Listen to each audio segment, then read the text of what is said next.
Well, I think that whenever we approach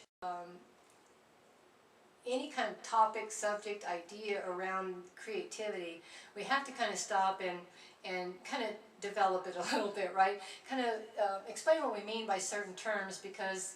creativity is not only being bred out of our society in terms of our educational system, our college systems, how we teach and train people has completely lost the creative component, the intuitive component, and it's become a very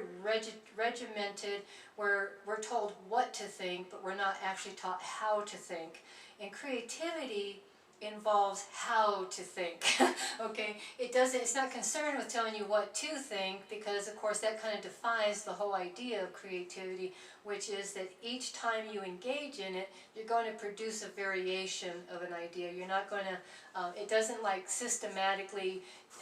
reproduce the same. It's not like a cookie cutter process, you know, which we're kind of famous for in our society, is techniques and methods that are guaranteed to prove results, you know what I mean? And you just apply them, and it's like, it's like the consultant or the trainer or the teacher that goes into a situation, and instead of being able to custom design a program that's ideal to the unique circumstances, the unique group of people, the level of education that the people have, so to speak, but instead walk in with a technique and just teach that same technique over and over and over to everybody. And you know, sometimes it works and sometimes it doesn't, and sometimes they get something out of it and sometimes they get nothing out of it, right? But so the art and science used to be kept together. They were considered the same thing. Science was the knowledge, art was performing it. Knowledge was doing the knowledge, bringing it into expression in whatever situation or whatever method or means that you were applying it. And but seeing how we took all the art programs out of school, and the average person can become an adult basically without really even engaging in any form of creative thinking or strategizing or being able to analyze a situation to determine the emotional feeling component of situations, which is what motivates human behavior, right? And that's certainly what we tap into or kind of merge into as a means of creativity, is learning to look at life intuitively from the feeling, emotional aspect that has an entirely different type of knowledge or intelligence inherent in it. And but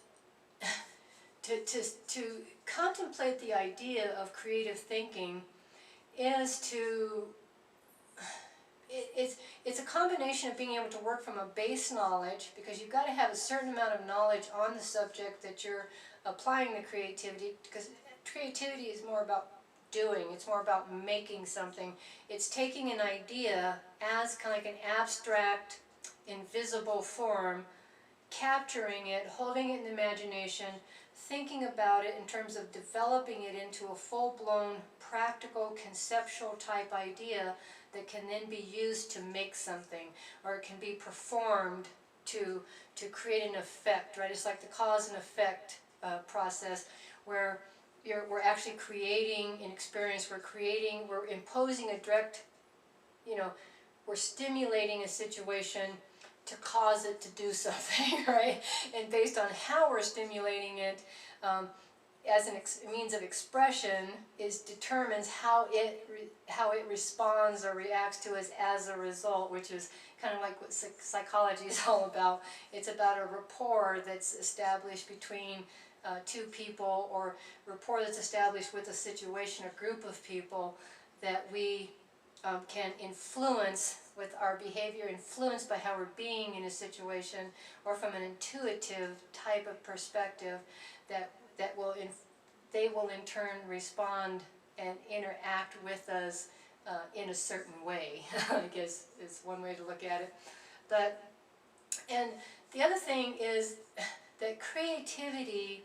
involves interpretation of, for example, if we get artists together, if I was to take a room, put 20 people in a room,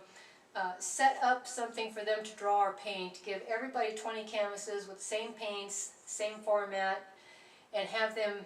paint the same thing, we would end up with 20 different paintings, because creativity is how the imagination is engaged and used to interpret a situation, or reinterpret it might be another way of saying it, to create it as a unique version, or to create it as a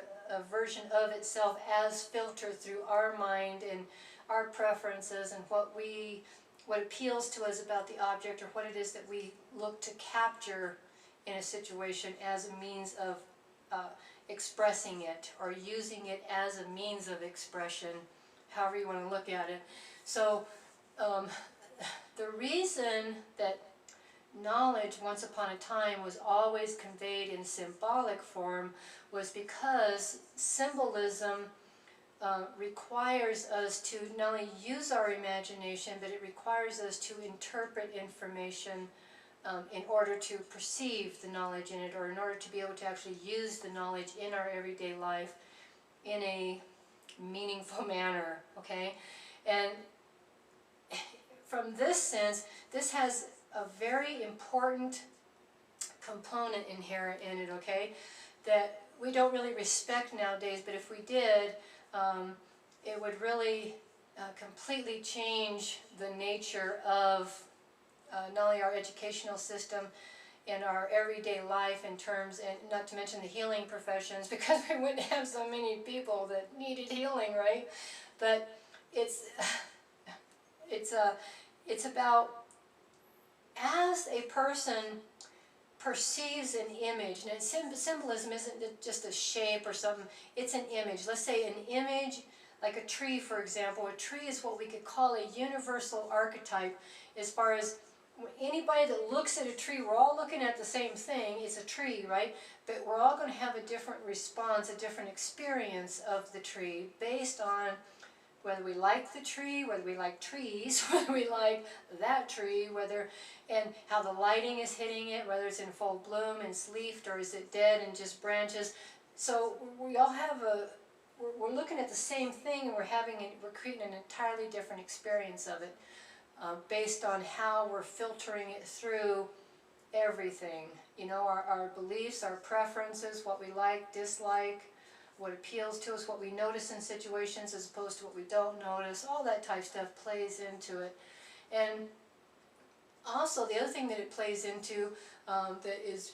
real valuable for any kind of like spiritual development, is that how we interpret ideas as knowledge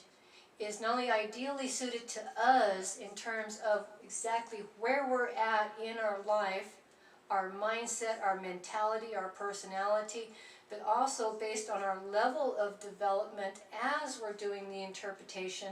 and how we interpret it based on our exact circumstances, the conditions of our life, and how the interpretation becomes usable, or how we bring it into our life at the practical level. So, because when it requires us to interpret it, it's ideally suited to us. So it has the greatest benefit for us, as opposed to somebody else, like say me, for example, sitting here and giving you an interpretation of knowledge or of an idea based on my level of development, my level of education, and the conditions that I typically apply this knowledge to, which may be very different than yours. So who knows how much you would get out of that, right? Plus, when the imagination is stimulated with an image, the knowledge that's inherent in the image unfolds in the imagination. It's like a prompt that starts a whole process of unfolding. This is why knowledge is always, the development is the unfolding, the blossoming, the coming into yourself, an idea, a seed gets planted and then it grows, all those type metaphors, is because knowledge as a living organic idea, which means it's always fluctuating, it's always different every time it's perceived, it's perceived as a variation of itself, stimulates the imagination, and the knowledge itself starts unfolding and just spontaneously coming to life in the imagination as a means of perceiving, as a means of interpretation of the knowledge. And how it does that is unique again to the individual based on their level of development, exactly where they're at in the situation, and as it pertains to their life up to this point, or how that knowledge is going to be used in their life somehow, that's going to benefit them in some way, or that's going to be very practical. Because again, creativity is in reality very practical. We take that, it stimulates the imagination, and the imagination completely develops it into a highly personal, subjective reality that we then bring into our life somehow by either doing it, applying it, making something with it, using it to influence something, using it as a means of perceiving other things based on an intuitive knowledge that we've obtained from it, that type stuff. So creativity, intuition, and the imagination are basically talking about the same thing, the same component. Our intuition is our imagination, and our imagination is how we perceive true knowledge in a situation, particularly as it pertains to symbolic, metaphorical, analogous, corresponding type ideas, where the image itself prompts a whole chain of association of just idea after, things that are related to it, and it starts just kind of unfolding with a whole series of correspondences that kind of illustrate the idea in a real full manner. It kind of fills it in, right? This is like the intuitive prompting, is that you can be present with something, look at it, and just clear your own stuff out, so you're not trying to make it about something. It doesn't have to be about something specific, and you just allow it to kind of present itself, and it just spontaneously triggers a whole chain reaction as a thought process that develops it into a full idea that is very much appropriate to you, to your situation, to your environment, so that it can be used at a very practical level. So that's kind of like one aspect of what we would call creative thinking.